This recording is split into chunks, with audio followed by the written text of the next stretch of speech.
so done. We are in the kitchen right now. This means that this week is kitchen week. Yeah. The wood isn't quite dry yet. However, we do have a lot of stuff that we can do around the wooden sink that we built a few weeks ago. And there's also a lot of wood to manage and get it going. With the stuff we can get going with, because everything is a bit, the bottom of the pile is still a bit wet. But I think we can cut things to size and roughly fit it and let it dry in its place a bit, and then revisit it and glue and screw again. Now, before we move on with the kitchen build, we should address the elephant in the room, our sound. We know that our sound is particularly bad when we are working inside the kitchen. You guys are hearing a lot of echoes, and the reason for that is that we don't have any appliances. Well, we don't have anything. We don't have much. We have a sofa and we have 2 desks with the computers on it. The rest, it's all in process of being built. Yeah. So do bear with us if you can, or activate the CC closed caption on your screen at the bottom of this video if you can't hear what Dan is saying. Available in all languages. Available in all languages. Yes, they are. The other thing that we should tell you as well is that we know that some of you guys are particularly annoyed with closed caption, and you're very much looking forward for us to remedy to this situation. Now, your several comments about our sound has not gone unnoticed. Make no mistake about that, we are very much aware of the situation. And to this effect, we have added all the gears that you guys suggested to our Amazon wish list, which you can access via simplelifeportugal.com or via our YouTube channel. There's a little Amazon logo at the top. But the reality of it, guys, we're not expecting anyone to buy us any of that stuff. We know times are hard, and Dan and I were... Same boat. We're on the same boat. People have to be careful with their economy, and so do we. Yeah. It's kind of a reason why as well we decided to build a wooden sink instead of buying an old farmhouse sink. Because doing it this way, we're saving a lot of money, and we're doing a pretty awesome custom job, I think. Yeah, it's going to be great. So, kitchen week? Let's do it. Let's do it. Okay, so right here we've got the 2 doors that Dan has built for the upper cabinet. Now, Dan, you have had to take these down because as the wood was drying, they were starting to bow a little bit this way, and so you've added an extra support on that, right? Yeah. What it means though, because our doors have bowed a little bit, which was in a certain way expected. Not that much though. Not that much, but yeah. It means that I still need to fill up some cracks in here, and that's the first part of the job that I'm going to be doing. Meanwhile, you're doing plumbing. Yeah. Yay.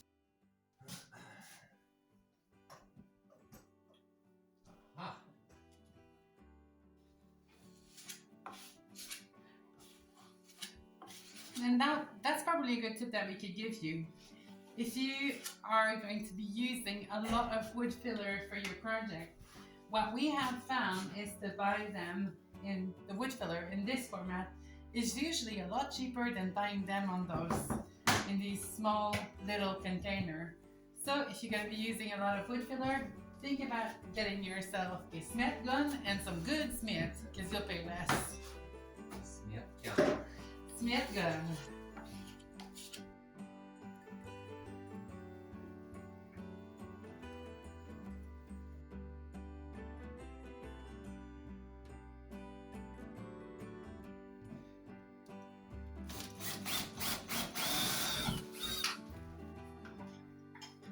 Beto. Right now, it's pretty dry, so I need to kind of mix it in to kind of achieve the optimal smoothness to use it.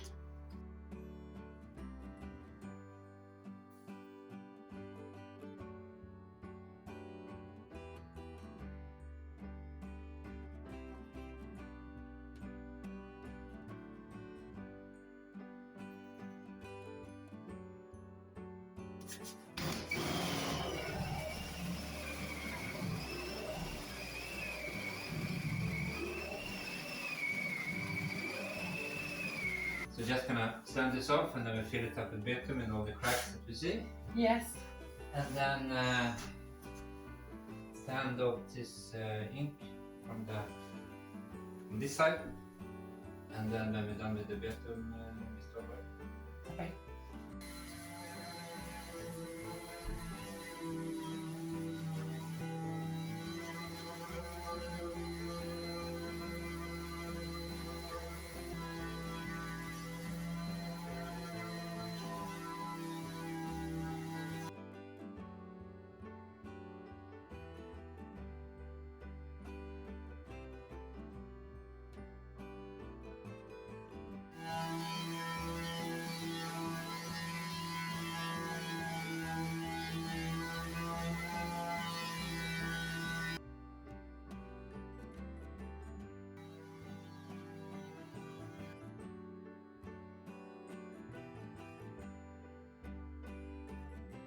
So we've got this product, Betum, that we talked about a little bit earlier. Now it's in its softer state.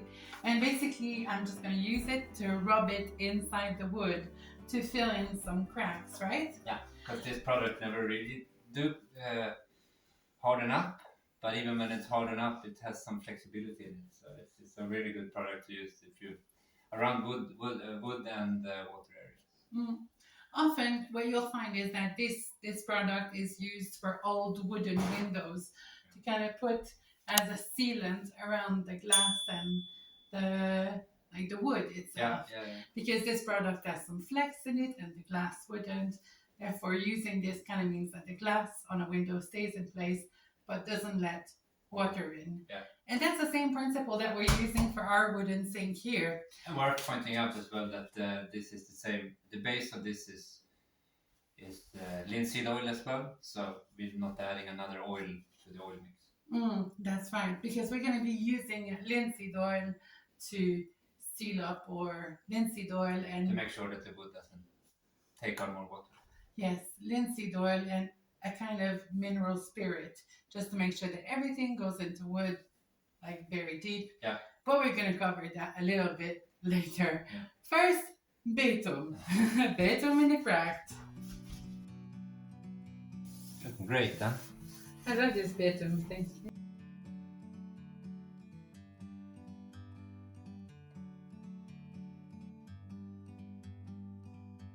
Like a bird on a tree.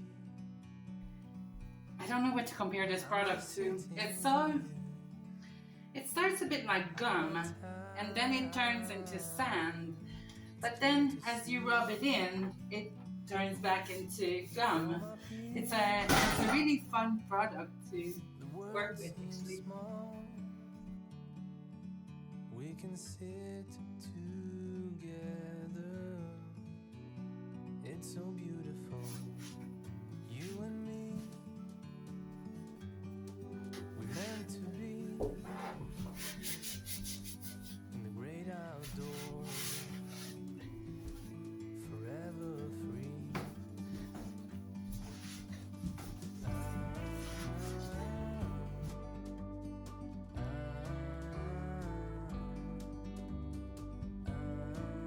So the Betum.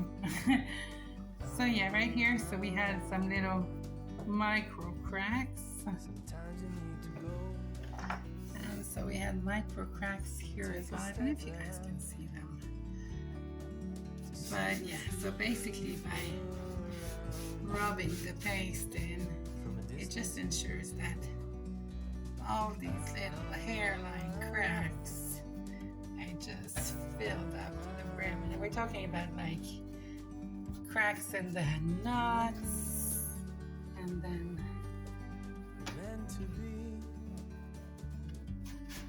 in the great outdoors. it's just sticking everywhere. It's a really, really fun product to work with. This is the same product we're gonna have on the floor as well. The cracks of the sand. That's right, because we're going to be, at some point, we need a belt sander. Yeah. Before. We are going to be sanding our entire floors and entire house by hand, of course. And in between each crack, we're going to be putting some of that lovely stuff. Putting on some tape on these things here. The drains.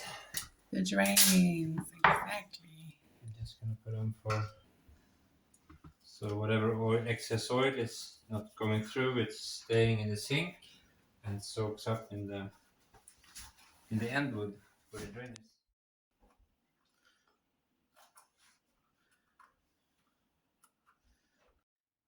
But you didn't put them in too tight, right? No, not too tight. I'm just screwing them in so they're putting pressure on the wood a bit. Mm-hmm. And then as we continue oiling it, we're gonna screw them tighter and tighter so they sink into the wood. Oh, that's clever. Now, let's talk about linseed oil. We've become quite expert at using that product because we've used it throughout the house. There are actually two types of linseed oil that you can find on the market, which is the boiled and the non-boiled one. Now, we've talked plenty about how much linseed oil has increased in price, but actually if you go with the non-boiled linseed oil, it is much cheaper. So instead of paying 35 euros for a 5 litre, we pay 26.10 for 5 litre. So it's almost a 10 euro saving, and for us it's really, really worth it nowadays. Now, the disadvantage of non-boiled linseed oil is that it takes a bit longer to dry, but since we're going to be mixing it with mineral spirit or alcohol or wood spirit, whatever we call it, it doesn't really matter because we're not ready to use the sink, and the spirit, the alcohol in there will just make the whole mixture penetrate deeper, but also dry faster. So if you got a project coming with linseed oil, think about it like if the drying time is important to you, then go with the boiled one. If money's tight, then the non-boiled one is going to be more cost effective. From our experience, right, Dan? Yeah. So for the mixture itself, Dan, we spoke to Anna, which we adore, at Leroy Merlin, and this is the kind of product that she's recommended to us. Now, you're used to wood spirit, right? Generally speaking, in Sweden, this is what you'd use, wood spirit, right? Yeah. And then when we talked to Anna about this, she's like, I'm not sure if we have that in Portugal. So instead, what she's recommended is this product right here. Diluante something. I don't know if you guys will be able to see it properly. It's it's like paint dissolvent basically. And so yeah. It is what it is, it's paint dissolvent. It is paint dissolvent. Let's have to see how it mixes in. Yeah, exactly. That's one thing that you should always do if you're going to be mixing your linseed oil with some kind of other product. Try to do it in small batches first, just to make sure that everything incorporates well, right? Mm-hmm. And the other thing, go ahead, forward. I'll just give these guys some information at the same time. The other thing that Anna was saying to us is that if you're using a synthetic product, a synthetic oil, you should, of course, use a synthetic dissolvent for it. If you're using a natural one, then go with the natural option. The whole point is that as long as the oil doesn't make a funny reaction with the solvent or split or create lumps, we're good to go. Yeah? Yeah. We're good, he says. Bus says we're good, then we're good. And we're gonna do roughly a 50% mix.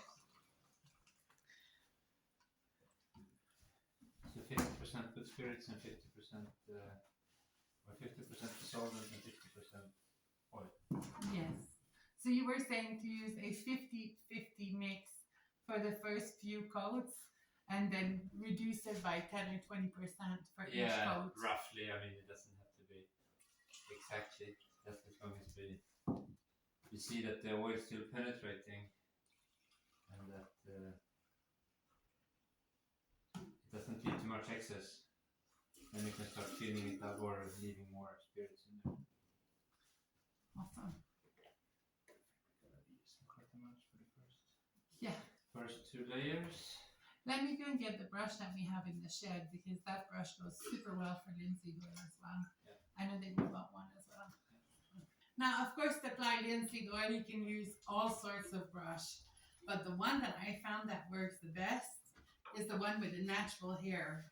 For some reason, it just absorbs the oil better and it makes for and easier like motion. And I really like this brush. So if you're doing a linseed oil project, think about buying one of those. I mean, we bought this at the beginning of the build, and there's still plenty of life in that brush. So a little bit more expensive, but an investment worth it, in our opinion, right? Yeah.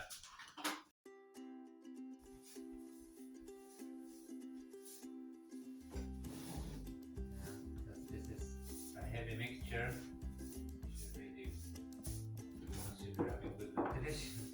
Yes. Shall we just crack that window to start with? It might give us less of a bull.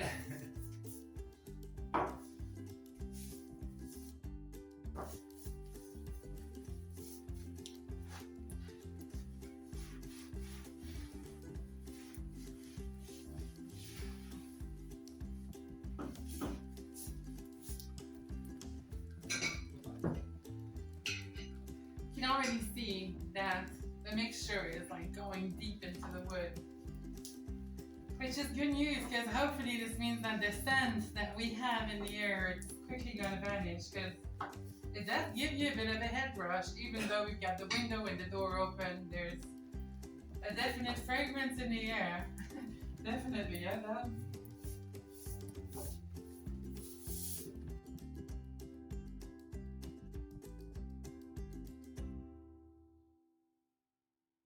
I don't really know what's the best angle to show you this, but like right here, it's starting to be a bit dry there, and here as well. Which is good news because we're at 4 coats now, right? Yeah. 4 coats, and we thought, 8 for sure. 8 for sure. But then what you said is that we're going to be using, so we've got 1 liter that's already mixed. 50%. 50%, yeah. And then we're going to use. And we used a liter so far. Right. So we use that entire liter, and then after that we move on to 20%. And ish. And then 5% ish after that. Yeah, the last coats. Yeah. This is the wood that we are building the kitchen with. Yeah. This is wood that was donated to us by our favorite stonemason, Senor Ziminel. It's just wood that he said he was not using it, but we just think he's just been very, very kind. Yeah.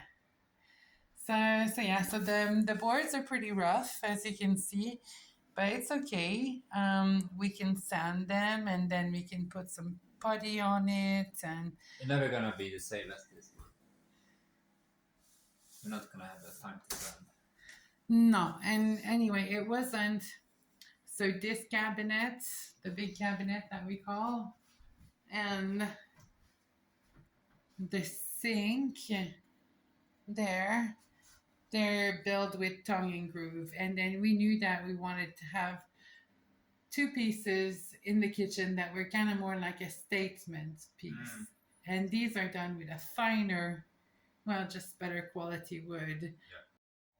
When it comes to back counter, exactly, which is going to be kind of like where Dan is right there, we can build it with this wood and then just a little bit of elbow grease, and then we can do something really nice. Although it's still going to stand out from the 2 custom pieces. It doesn't matter how much we're going to sand it and spackle it, it's always you're going to see it's a difference. We are. But it's going to be good. It's going to be great because this is going to be painted as the kitchen green, while the sink is not going to be painted kitchen green. Yes. And the big cabinet will be painted as well. Yeah. Except for the countertop. Except for the countertop, which you guys may have seen in the past. So it's just studs that we cut, and then we put some of that bitumen that by now you should be quite familiar with. But yes, all the cabinet will be green except for the counter. And of course we should show this because that's been done as well. And the inner drawers, which have all been painted. Looks nice, huh? 3 coats, so it looks really good. Happy with this. Really good. Then we just painted topside green, right? Yes. You taking a small break? That's okay, we're taking a small break too. Let's go see what your brother Roy is doing. And just I'm gonna check if Elroy, he's having a small break as well, like you. He's so incredibly big. And guys, look at the size of these paws. I mean, he's still a small boy, but yo, Elroy.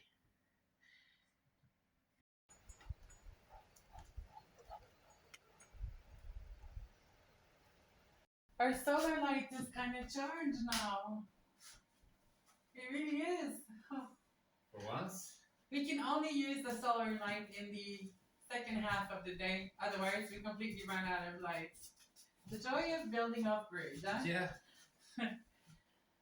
Okay, Dan. So, you've rigged up the laser. Mm-hmm. And this is because, well, the next step of the project means that we're going to be putting a big wide shelf right there where the laser is. Yeah, the bottom of it. And then it's gonna build up, of course. Since we have different thickness of wood. This one is 22. Mm-hmm. I think these varies in size from 24 to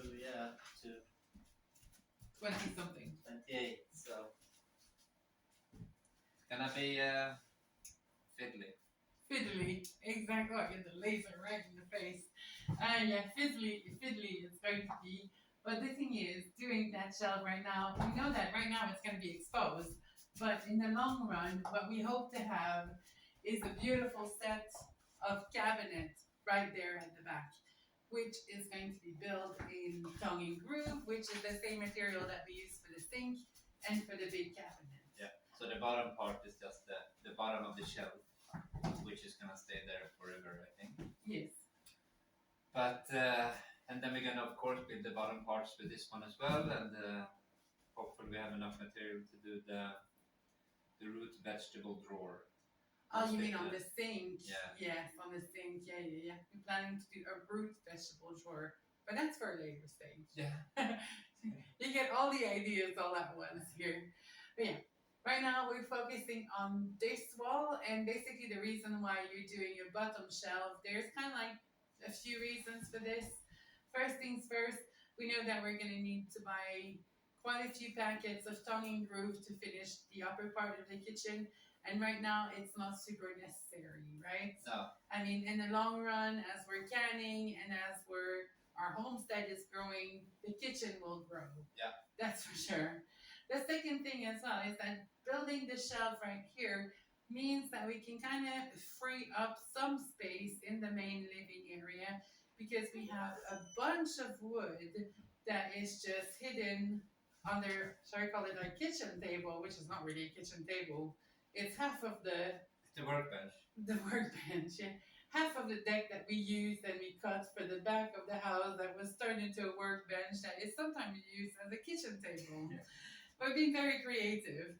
But all that to say that the wood that we have stored under there can then be placed on the shelf that you'll be building now, which means that hopefully it'll dry quicker and drier and we have a place to store it outside the rain. yes. And it's not in our way for using the kitchen as we want to use it. Because this upper part we can do without. But as long as we have the lower part accessible as a normal kitchen, I think that would be a bonus. Yeah, totally.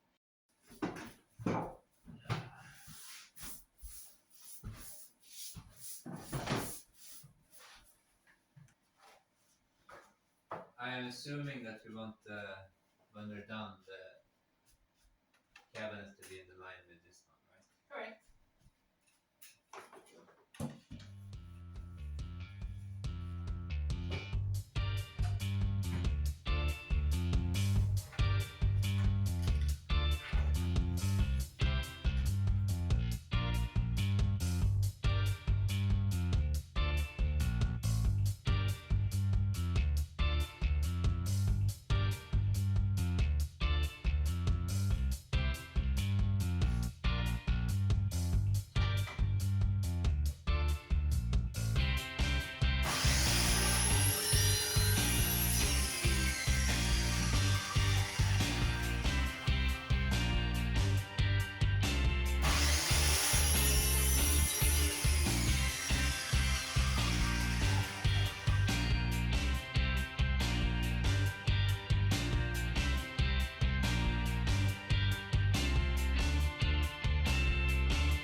Oh wow! We've got a shelf. Oh, that's awesome.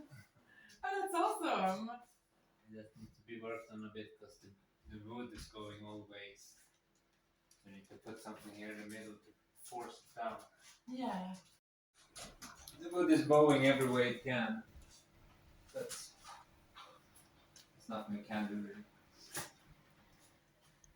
And let's be frank as well, most of the rougher wood that we're using will not be exposed other than the island. But then the island, we always knew that it was going to be a bit of a different style. But this wood is not, it's not going to be exposed, hopefully. Now, what we are planning to do is to build the cabinet door with tongue and groove. So the same wood that we have for the big cabinet and for the sink, and we're going to do a shaker style. Yeah. That's the plan for now. For now. Now that it's inching close to 7 o'clock, we're gonna have to turn this light, right? I mean, turn it off. It is pretty much our only source of light, and it is a solar light. We're super happy with it. However, after a couple of days of rain, which is forecasted, we kind of have to be super careful with the amount of light we're using, which is why in the first part of the day there's no artificial light other than the sun, basically no light other than the sun. And then in the second part of the day, well, we have this one, but we need to use it wisely because otherwise it gets pretty dark at night. The sun has set and the sun has rose again. And we're back in the kitchen. Today, most of the work will be done on the back shelf because we need to scrape it, we need to sand it as well, right? Yeah, and fit it properly. The other thing that we need to do is continue feeding our wooden sink a mixture of linseed oil and dissolvent. Now, at this stage, the sink has had 9 coats of 50-50 mix. Yeah. And then for the next step, we're going to be moving more onto a 20-80 mix, right? Yeah. So that's what you'll see next. A lot of work, always.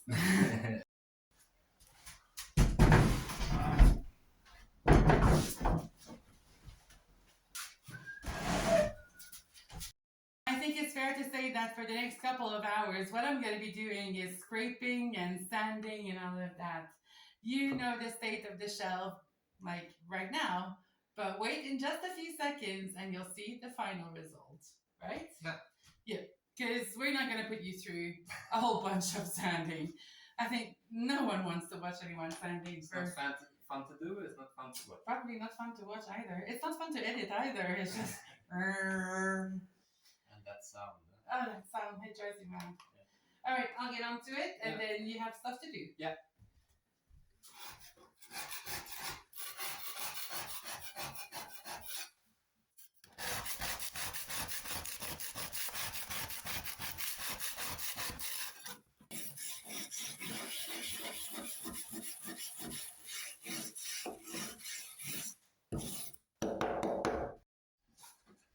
Well, it didn't turn out so bad in the end. Pretty happy with the result. So it's been sanded on both sides.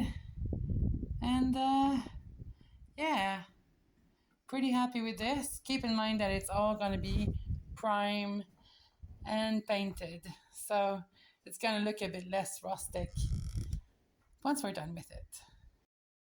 Well guys, with the shelves sanded and the sink pretty much all done up because we kept on feeding some of that concoction, linseed and dissolvent mixture. It's pretty fair to say that we can end the video for this week, right? I think so, huh? Yeah. We will be back with you on Wednesday. In fact, on Wednesday, we know that many of you guys have been dying to see us taking a break. And actually, was it 2 days ago? It was snowing a lot. Yeah. Snowing a lot for North Portugal. So on Wednesday, what you're going to see is a day out in the snow, shopping and eating out, and you'll get to see a bit more of the area as well. If you prefer, you can come back to us on next Sunday, where we're going to be starting to build the corner module, right? Yeah. And then we're going to be reinstalling the shelf and making it better. All that to say, thank you very much for watching, guys, and see you either on Wednesday or on Sunday. Enjoy the rest of your week. Ciao, ciao. Bye. Lucy. No, Mothman. Don't do this face. No, don't do this face. He's so scary when he does this face. Mothman. Ay, ay, ay. Okay.